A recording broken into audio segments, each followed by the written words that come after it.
The things you do not like to talk about are often also the things you really deeply care about, like the results you got in an exam, the sales you made or not made, the shape of your belly, or even just the amount of joy you experience in your life. The level of care and the level of judgment you experience around those topics can be proportional.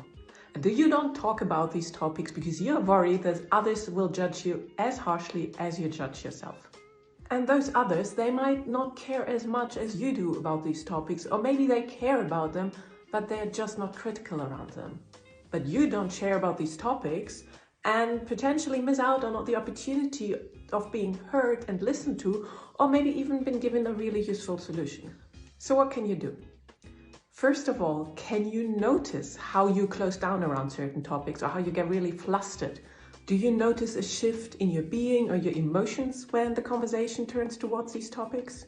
And now the key bit, is it possible to lean towards these topics like a detective would towards the topics they're curious about? So instead of shying away from them and potentially pushing them away, you just slowly lean towards and like, oh, let me see, is it really that scary as I thought it would be? And that doesn't mean you have to share about everything. Sometimes it can be very strategic to not share certain things. But what you don't want is to feel ashamed around something and habitually close down around something. Because it takes a lot of energy to close down something and suppress it.